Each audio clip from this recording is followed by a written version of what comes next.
All right, Shalom, Shalom, Shalom, Israel. Yahaba Shema Shabbat, or Most High in Christ blessed. I'm Brother Kazak with Sons of Zion Houston, coming to you with another video for your edification, right? Welcome to another episode of Faith by Works, where we learn a new commandment every week. All right, is it important that we meditate on the Most High God's laws, statutes, and commandments, and proving our faith in Him, right? Believing that He has the power to blow out our candlestick, to blow out our understanding of this truth, all right? The understanding of His wisdom, right? So it's important that we prove our faith by the works, right? So the title of today's lesson would be same-sex marriages, right? The commandment that we'll be, highlighting this week would be the law of Leviticus, right? Chapter 18, verse 22, and also Leviticus 20 and verse 13, right? Uh, Please pardon the absence of Brother Kasadia and Brother Aharon. Brother Kasadia, all right, is tending to, his son, and also the same as far as Brother Aharon. Throw up some prayers for Brother Aharon. His son is uh, dealing with a major stomach ache for now 3 days. So send up some prayers for that brother, right? And we're gonna go ahead and get started, right? So this is the book of Colossians, chapter 3, and verse 17. And whatsoever ye do in word or deed, do all in the name of the Lord Yahweh Shah, giving thanks to Yahweh, the Father, by Him. So everything that we do is by Hashem Yahweh Shah, right?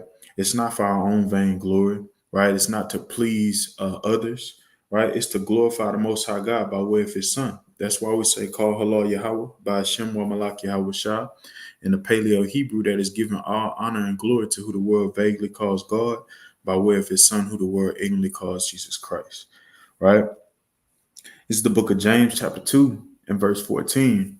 And it reads, what does it profit, my brethren, though a man say he hath faith and have not works? Can faith save him? Right? So is it okay to just say I have faith in the Most High? Right? No, right? That's not going to save you, right? And it reads on in verse 17, it says, even so, faith, if it had not works, is dead being alone. Ye a man say, thou hast faith, and I have works. Show me thy faith without my works, and I will show thee my faith by my works.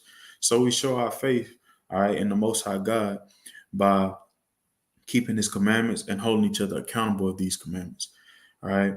This is why we go out into the highways and hedges. This is why we edify every day of the week with classes, right? This is why we send forth our lessons, right, into leadership to make sure that we are politically correct when we speak, because we are trying to prepare Israel for the marriage of Yahweh Shah, right?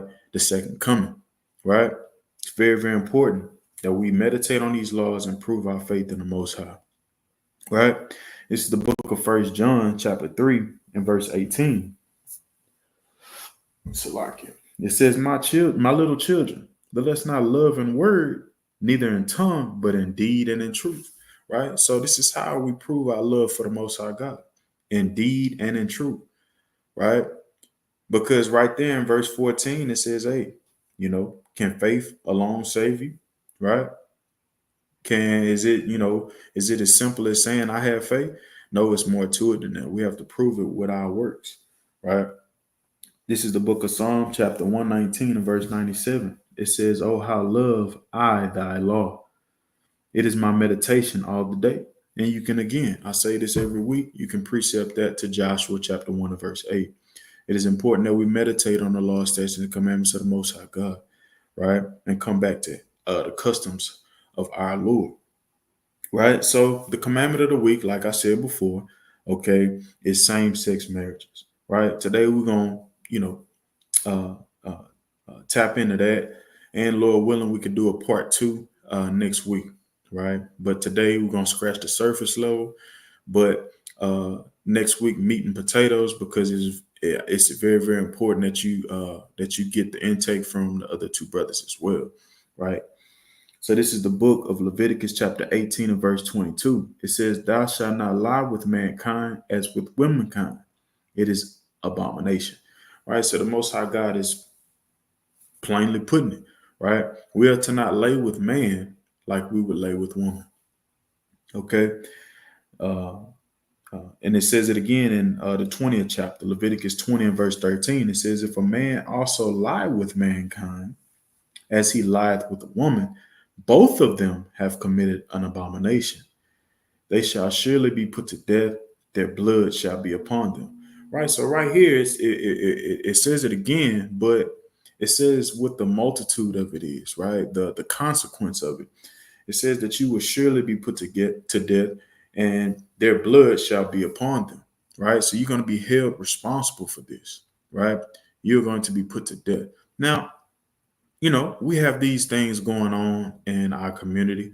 This things go is actually encouraged in our community, right? This is modern day Sodom and Gomorrah, right? So we're not going to be put to death for it, right? But it's very, very important that our people understand that this is a sin and how the Most High God feels about it, right? So we're going to actually get the definition of an abomination, because we seen that, right? We seen that key word right there in both of these scriptures, right? So we're going to get the actual definition of abomination, okay? Right? So I'm not going to share my screen until it's time to actually pull up the video that I have for you guys, right? But I will go to the Merriam-Webster, and I'm going to go ahead and read it from here. It says, the definition of abomination is something regarded with disgust or hatred, something abominable, right? So it's regarded as disgust or hatred. This is how the Most High God sees, right, same-sex marriages. And we understand, right, sons of Zion, we understand that sex is marriage. So when man lays down with man, we understand that this is two men getting married, right? And the Most High God sees this with disgust, and he hates it, right? But we start to see how this world that we live in, they see it, right? They see how we hate what God hate, and then they try to persecute us. They try to say that we are wrong, but we're gonna get into that a little later, right? But the second definition of abomination, it says with extreme disgust and hatred, right? So furthermore, right, it's an extremity. The Most High God, like, this makes him very, very unhappy, and our people have to understand this. But then we also see how, they walk through the streets of downtown with, flags and everything, things, whatnot, and they actually show forth pride in this. They show forth pride in their difference, their prominent difference, if you will, how they're different in their diversity, where you have the queer, right, where you have the transgender, right, you have the bisexual, you have the gay, and you have the lesbians. Well, now it's more so becoming more and more of a thing. But at first, right, it was very, very secretive. It was something that was closed off, and you were made fun of and bullied. But now they embrace. Now we are commanded as a people to embrace them in this life, right? In this world. They actually want us to embrace them, encourage them, and support them. And if you're not, you're looked at as wrong. You looked at as a person of hate speech. Well, the Most High God hates this. That's what we have to understand, right? The definition of pride in the Merriam-Webster, it says a pleasure that comes from some relationship, association, achievement, or possession that is seen as a source of honor, respect, etc. Right? So when a person is prideful, right, or they have a pride in something, right, it's them having pleasure in it. They see this as honorable, right? But we're gonna actually get some precepts, right, on how the Most High God sees pride. But first, I want to show you a video, right, on what this community is doing to our youth. Okay, give me 1 second, and I'm gonna pull that up for you, right? Because we gotta understand what this is doing to our youth, man. People think this is a joke, and they think it's okay, right? And they think they're actually, you know, con- some actual construction. but you actually break it down. You actually break it down. All right. Share my screen. Present. Share screen.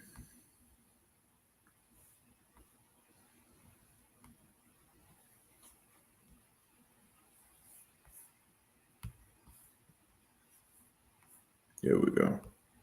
Look at this. Look at how we're actually encouraging our youth. With my two moms in New York City, seeing all the rainbows, the joy, the excitement.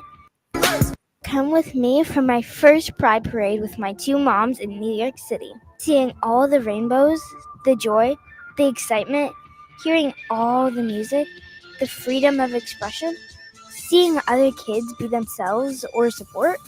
It was absolutely an amazing experience. Come with me for my first. It's madness, man. It's extreme madness. What we're doing is we're encouraging our people, right, to put their heart first. But the scripture says that the heart is desperately wicked, right? We're encouraging our youth to actually prioritize emotion, right? And we have to explain to them that this is wrong. We have to correct, right, our wrongs and teaching them these things, right? But let's get some precepts on pride, right? This is the book of Proverbs, chapter 29 and verse 23. And it reads, a man's pride shall bring him low, but honor shall uphold the humble in spirit. Right here in King Solomon in the book of Proverbs, he's briefly explaining, right, that a man's pride shall bring him low. Any man that is prideful, right, just like the LGBTQ community, right, these people shall be brought low, right? And we're going to actually get a prophecy on that. How will they be brought low?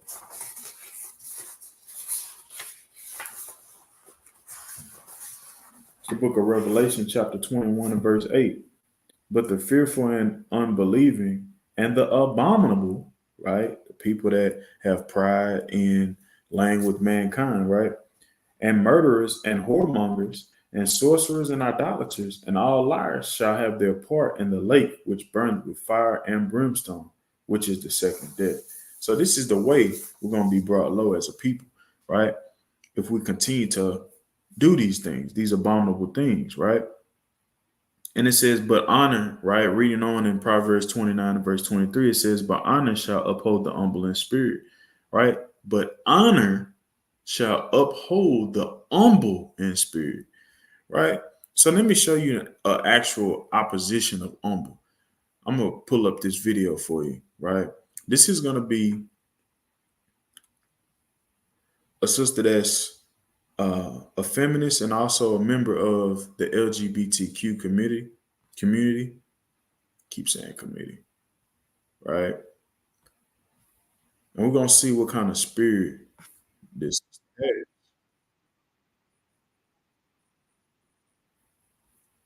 I'm gonna go to this one here.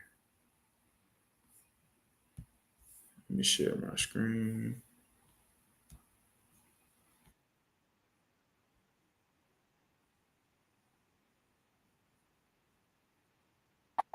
No. All right, Dr. Umar, my name is Diane, resident here in Kansas City, and I am one of those ugly black feminists that you are not a fan of. So I appreciate you coming here to Kansas City, and I figure if I'm going to have something to say, I'm going to say it to your face. So I do appreciate I do appreciate you addressing my concerns regarding.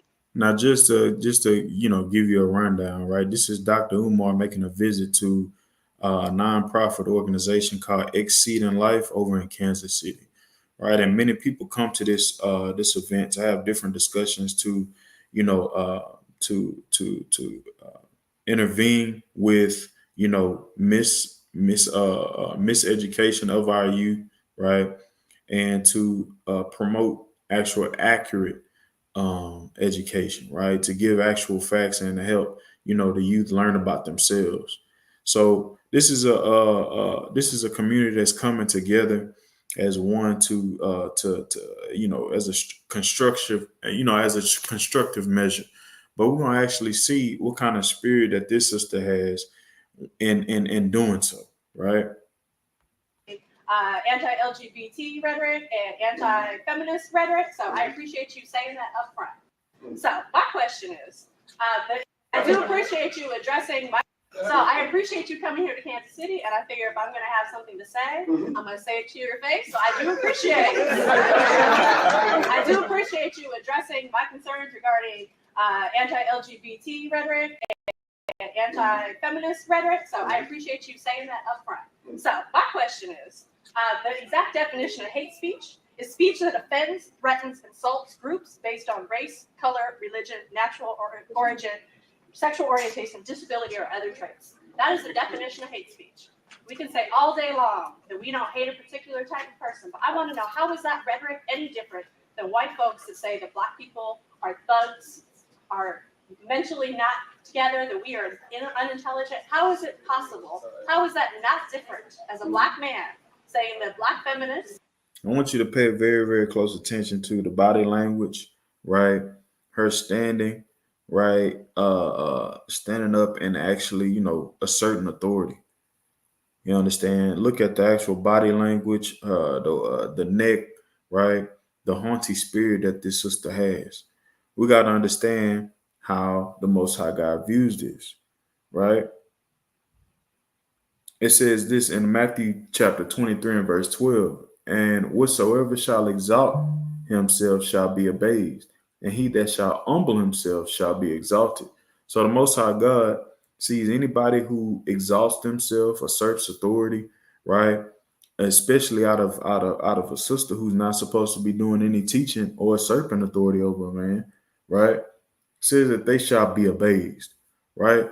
So when we actually look at the definition of abased, this is what we come up with. This is what we see, right? The definition of abased is to lower in rank, office, prestige, or esteem, right? To lower physically, right? To lower physically, right? This is the book of 1 Corinthians chapter 6 and verse 9 in the NLT. It says, don't you realize that those who do wrong will not inherit the kingdom of God? Don't fool yourselves. Those who indulge in sexual sin or who worship idols or commit adultery or are male prostitutes or practice homosexuality, what this sister is prideful and representing, or are thieves or greedy people or drunkards or are abusive or cheat people, none of these will inherit the kingdom of the Most High God. So you will be lowered physically, right, into what we understand as hell, right, into a lower state. This is how the Most High God feels about people with this spirit. But I'm gonna go ahead and continue on so you can actually see the video, right? Are ugly, saying that queer people are, you said it earlier, I can see you on tape. How is that different than saying that gay people are molested, that we are pedophiles? How is that any different than white people? He has said that online, and I have the video. Yes, you have. No, you did say that online. I was accused and derided, as some of you guys know, because of my position on sexual confusion in the African American community. And I understand we may have a few visitors tonight, and I don't mind, okay, of that community. And so I think it's important that I clarify my perspective on black homosexuality and lesbianism so that we're all crystal clear on where I stand. Yes, it is true, I do not support it. Yes, it is true, I do not condone it.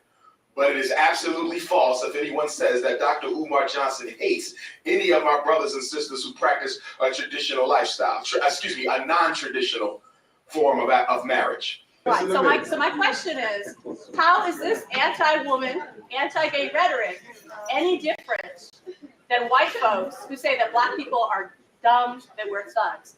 Homophobia is hate speech, and anti-womanness is hate speech. May I respond?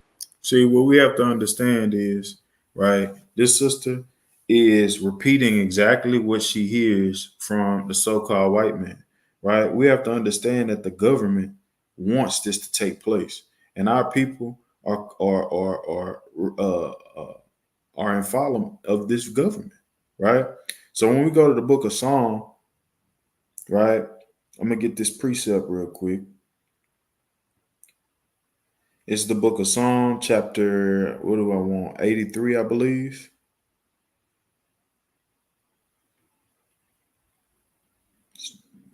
Let's see.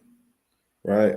Because what happens is this is part of the Willie Lynch letter of what we brought out briefly a while back, right? Actually, throughout the whole lesson, right? And we also hear this in our history class. You understand? Like, all right. So this is the book of Psalm chapter 83 and verse 1. It says, Keep not thou silence, O God, hold not thy peace, and be not still, O God. For lo, thine enemies make a tumult. Right?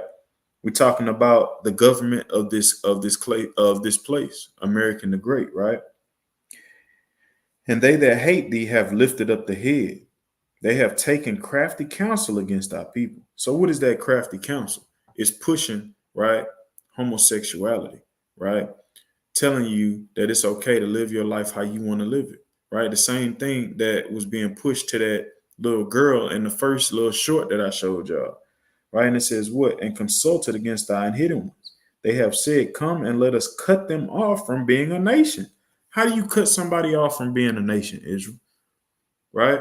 We cut off ourselves by being homosexuals, by lying with mankind as we would with womankind. You understand? This is what our people do, right? It says what? That the name of Israel may be no more in remembrance, right? So they're going to be calling themselves, I am a proud lesbian. I'm a proud homosexual. I'm a proud queer, right? They're not going to be calling themselves, I'm a proud Israelite. They're not going to be calling themselves, I'm a proud Judite, Issacharite, right? Israelite from the tribe of Manasseh. They're not going to be saying these things. They're going to actually show forth pride in their emotion, right? And that's exactly what Dr. Umar is trying to tell this sister, right? We have to remove if we're gonna have a constructive conversation here at this event, we have to remove our emotions. Now, we don't agree, right? Let me first say this as a disclaimer. We don't 100% agree with Dr. Umar on some points, right? Because this brother doesn't prioritize, right, the law, statutes, commandments of the Most High God. He thinks he's a Pan-Africanist, right? He doesn't know that he's an Israelite, right? We don't even know if he is an Israelite, right? Because all skin folk ain't kinfolk, right? He have not the spirit. We don't know. We don't know if he's been fed or not. I'm not exactly sure. I can't speak on that. But what I will say as a disclaimer is we're not in 100% agreement with Dr. Umar because he's not in his truth. He doesn't move how we move. But in this particular case, he is right on this. We have to remove our emotions in order to have a constructive conversation. But what do we see out of this system? A big ball of emotions, right? You did. All right. Now, first, we got to take the emotionalism out of it. But we won't be able to dialogue. Okay? I'm going to respond, but for the sake of time, I'm going to answer everybody's question. And if you like, when I'm done, then you can have a private, respectful conversation. Okay? Now, okay, well, this one I'm going to go through, then we can come back to it if you want to have that conversation. Number one, and because I got ADHD, I didn't remember everything, but I think I could get to most of the highlights of what you said. First, you said homophobia.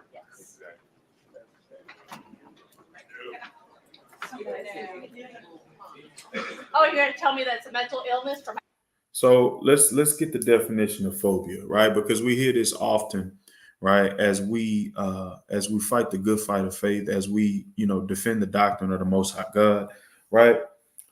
We're often called homophobic, right? But here's the definition of phobia, right? The definition of phobia is an exaggerated, usually inexplicable and illogical fear of a particular object, class of objects, or situation. So what they try to place on us as a title is they try to say, right, that we are afraid of them. We are afraid of homosexuality, right? But that's not the case. We are actually looking to edify, right, homosexuality. Understand that this is, in fact, a spirit that is on our brothers and sisters, right? And with prayer and fasting, with turning to the law, statutes, and commandments, right? And seeing the Most High God as your priority, as your forefront, as your head, right? Instead of your emotions, instead of this way of life, then we will change, right? Because the power of the Most High God is very, very great. And he has the power to change. He's the one that allowed that spirit to hop on you. We have to understand, right? Actually, I'm going to go ahead and just continue watching the video, right? We're going to jump back into it. From an outdated DSM-3 that was abolished in 1973? Don't try it. That's like history. This is not the DSM-5. History. This is the DSM-5. Oh, the more mentally ill. Go ahead. Go ahead. I just want to hear you answer the question.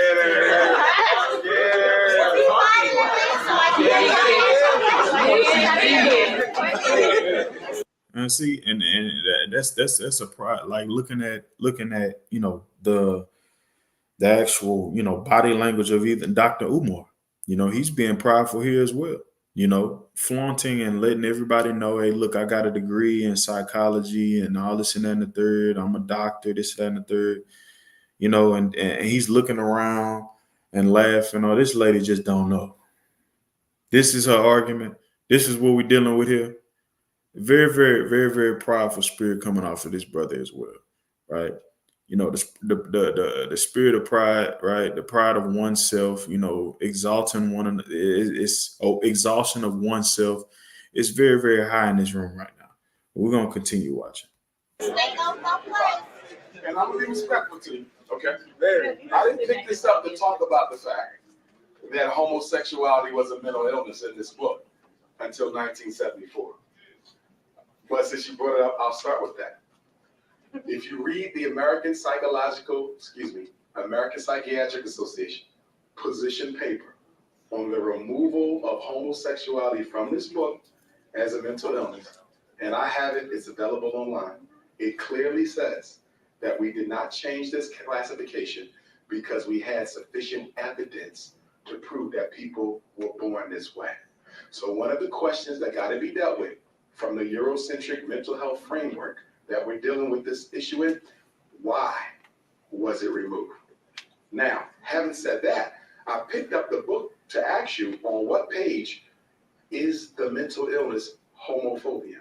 We just went into why it was removed, because it's now used as a weapon to destroy the Israelite community, right? Each and every black, right, so-called black man, black woman, Hispanic woman, all of these, hey, we want to cut them off from being a Native. We want them to continue seeing themselves as a black, Hispanic, and Native American, right? How do we do that, right? We use little different things, right? Little different weapons, right, to do this. And this is definitely a form. Encouraging them to be homosexual. This is how we're going to cut them off and control their population. It's not a mental illness. It's a disease, just like racism is a disease. Who defined homophobia as a disease? This is the authority of mental illness.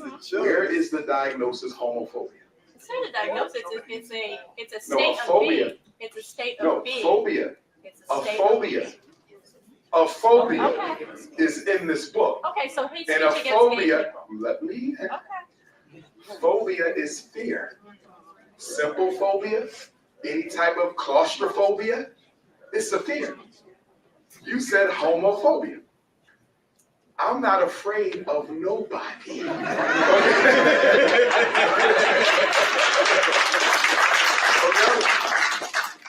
I've been asked by homosexuals and lesbians to have conversations with them on their radio shows. I normally accept the invitation for respectful dialogue. I don't run from the opportunity if it's going to be respectful.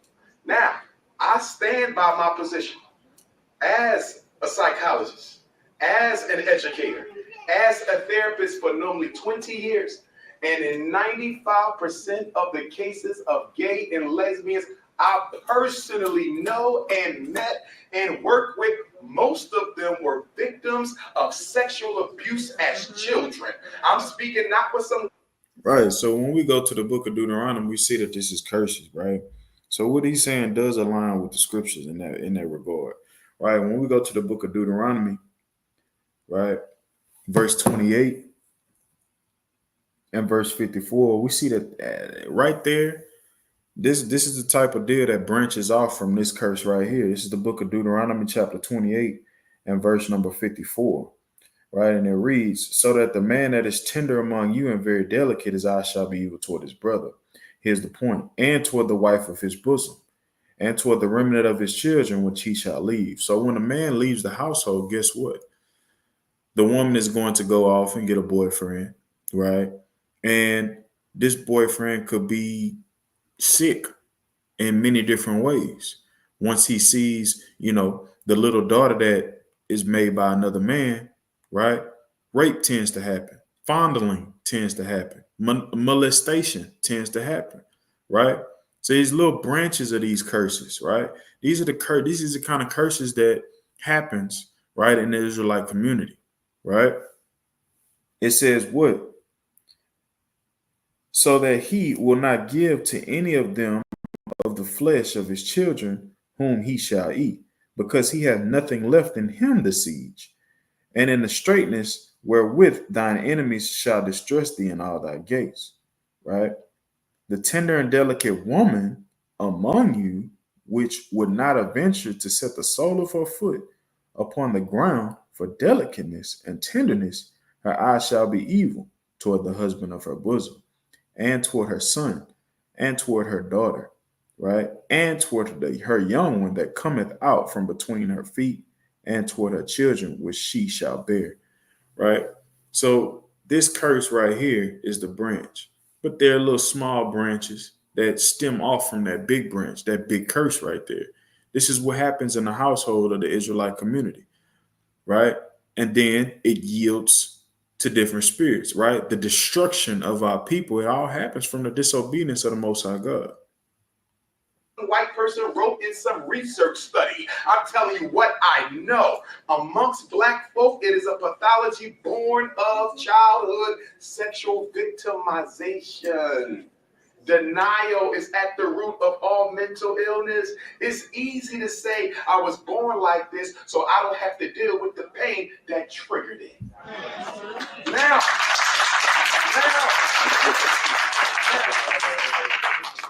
So that's pretty much it on that, right?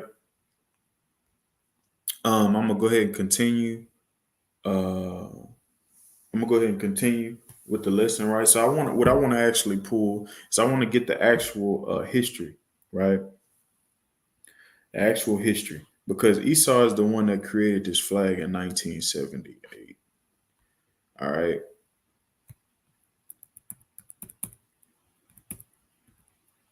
It's a misrepresentation of the rainbow. And we're going to actually get a precept on that as well. Right? So when you actually go on here and you Google, give me 1 second because the link ain't pulling up. I'm search it here in the other one. Pull it up for you guys. Bear with me.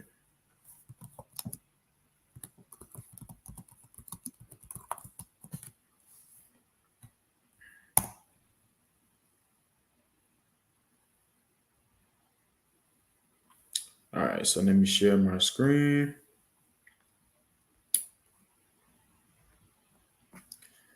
Boom. All right. So when you actually Google who made the rainbow flag as a representation of the LGBTQ, it says right here over to the right, the rainbow flag or pride flag, if you will, is a symbol of LGBTQ pride and LGBTQ social movements. The colors reflect the diversity of the LGBTQ community and the spectrum of human sexuality. right? So what they try to do is they try to, pick a color, if you will, and try to execute the pride in the queer community, the trans sexuals, the bisexuals, the gays, and the lesbians, right?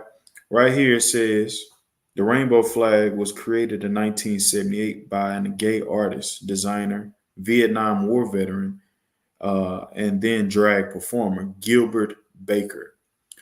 He was commissioned to create a flag by another gay icon by the name of Harvey Milk, a politician, for San Francisco annual Pride Parade. This is back in 1978, right? And here's an actual picture of the Edomite.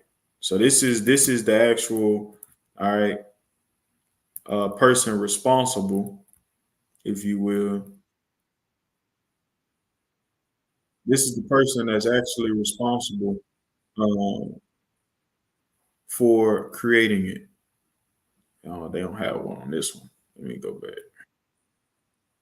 All right.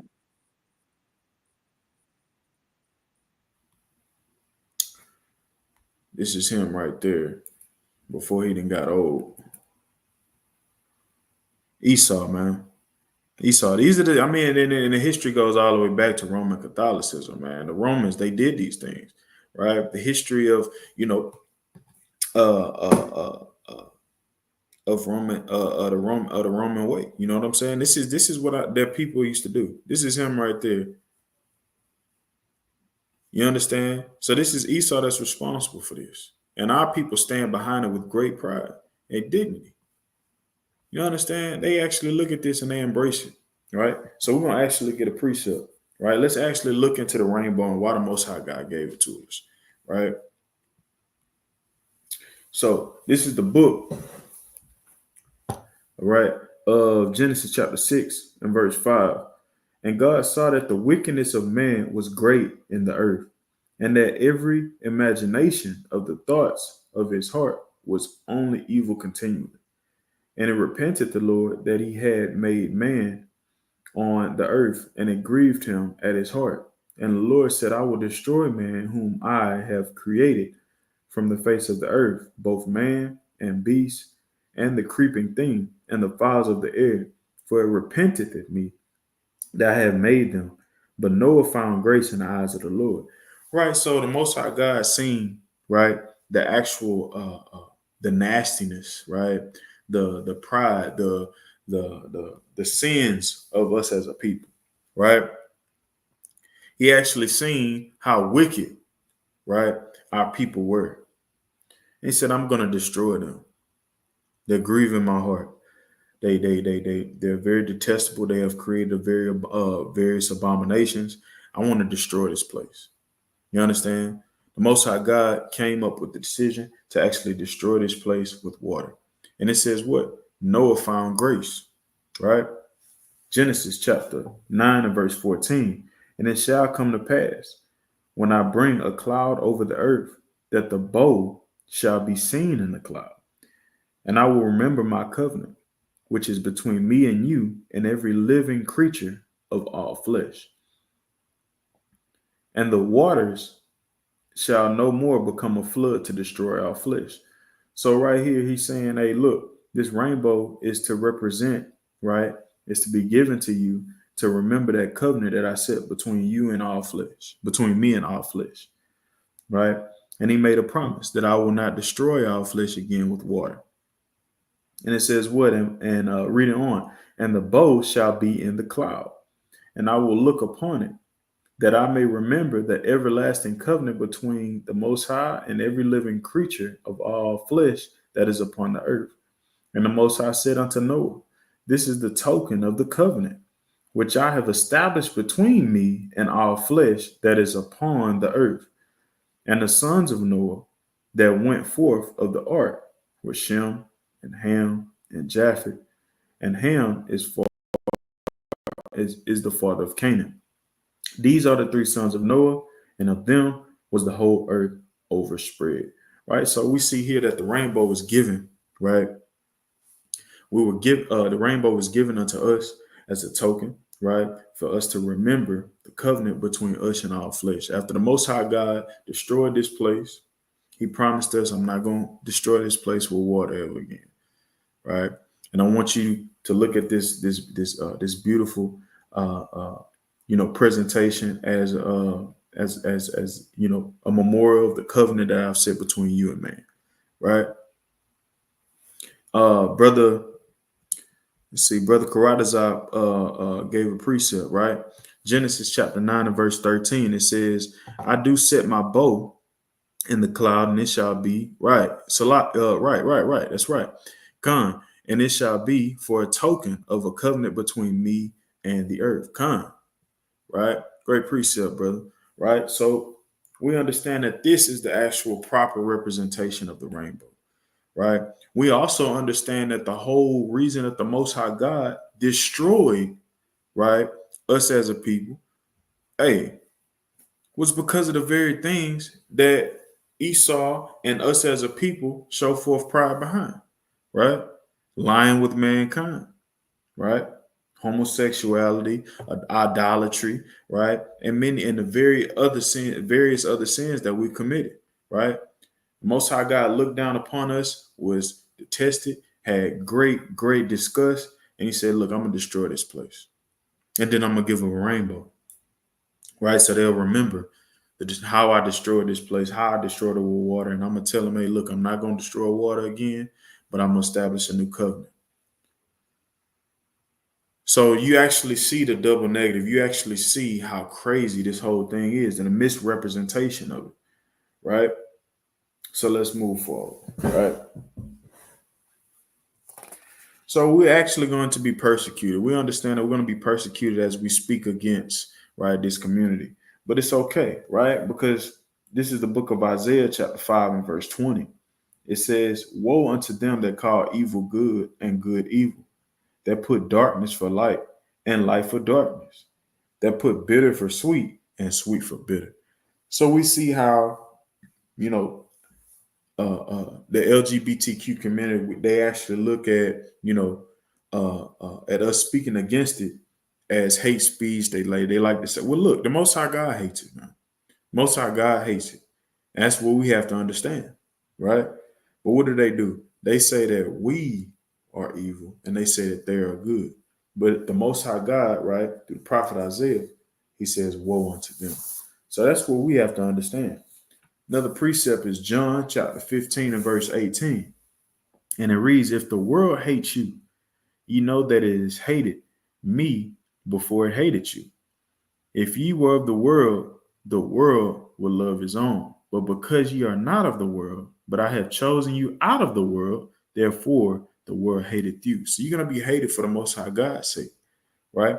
We also have to understand, right, that Yahweh Shai went through these type of persecutions, right?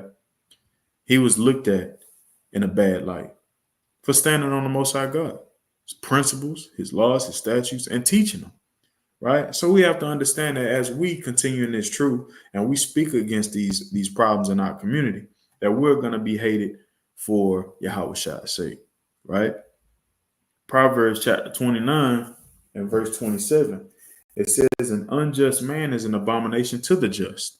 You understand? It says, and he that is upright in the way is an abomination to the wicked. So you have to understand that when you stand for the Most High God, right, you're going to be seen as an abomination unto the wicked, right?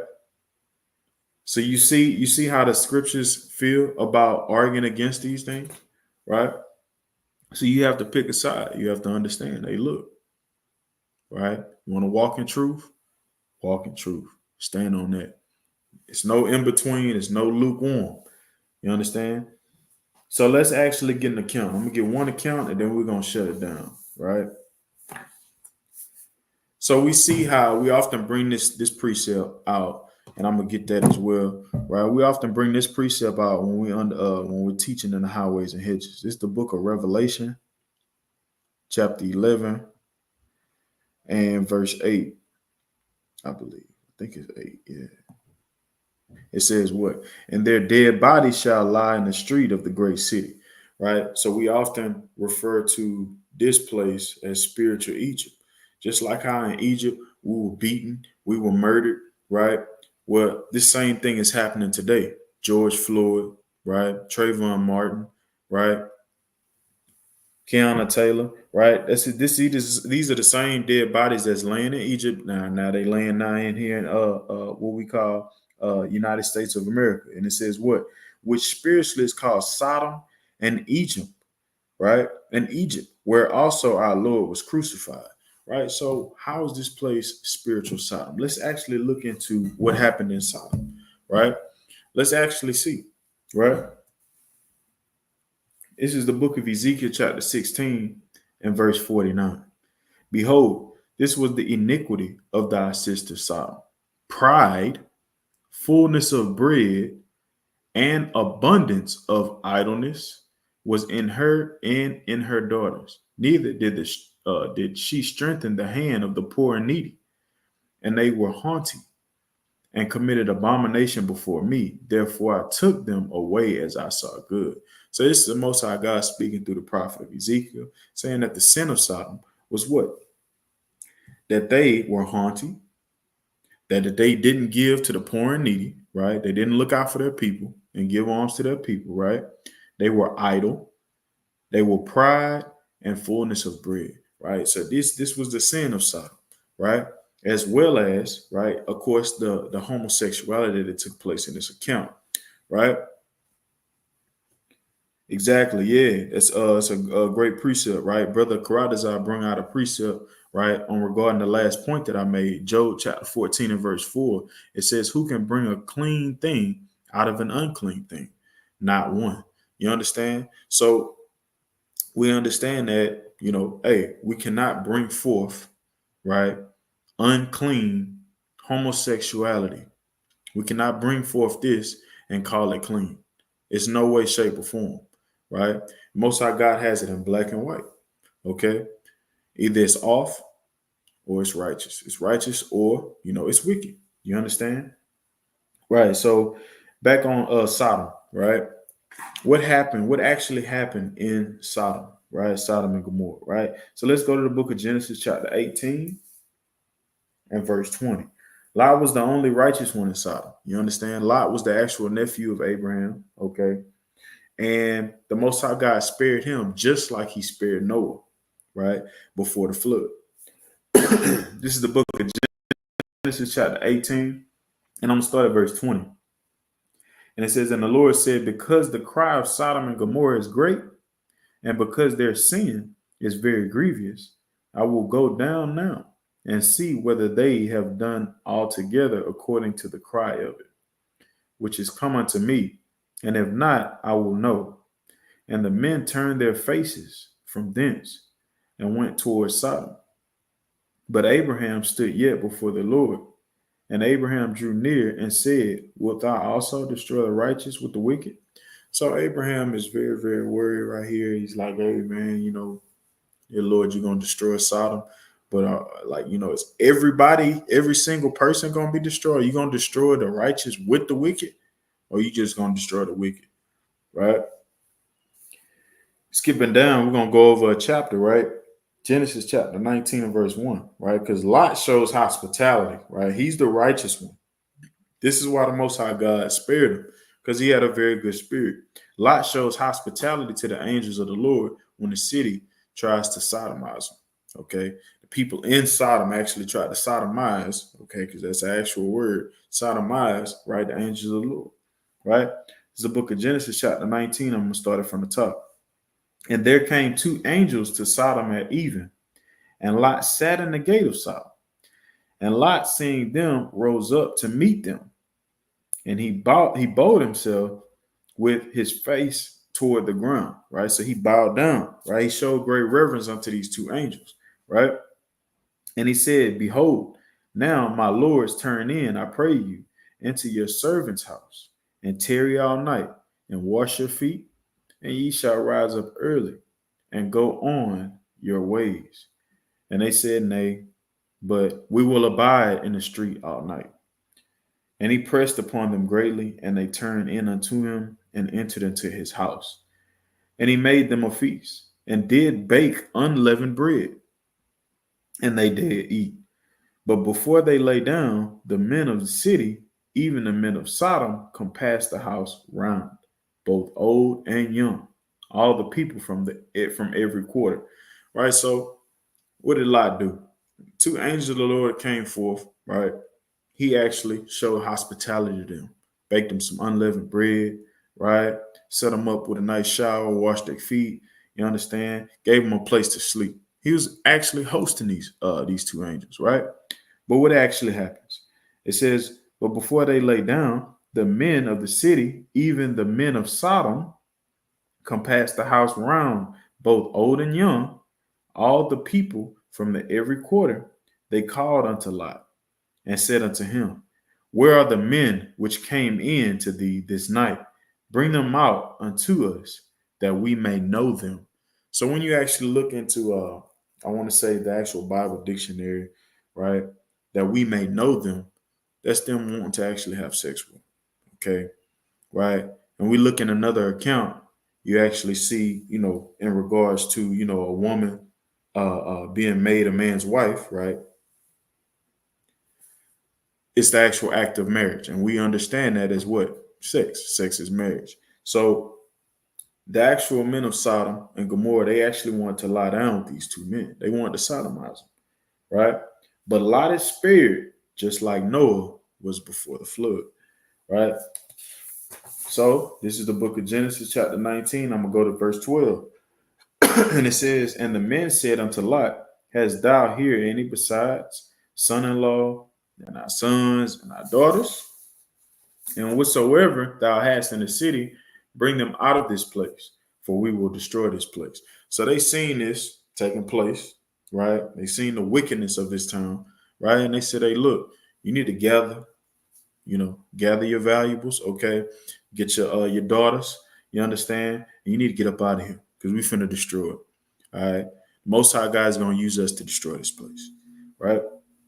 And then reading on, it says what? Because the cry of them is waxing great before the face of the Lord, and the Lord has sent us to destroy it. Verse 15. And when the morning arose, then the angels hastened not, saying, arise, take thy wife and thy two daughters, which are here, lest thou be consumed in the iniquity of the city. So he's telling you, hey, look, get your wife, right? Hey, Lot, get your wife, get your daughters, get up out of here, man. It's finna get wicked. It's finna get ugly. Okay. Verse 23, it says, the sun was risen upon the earth when Lot entered into Zoar. Right. So Zoar is that small town. That's his haven, if you will. It means little place. Right.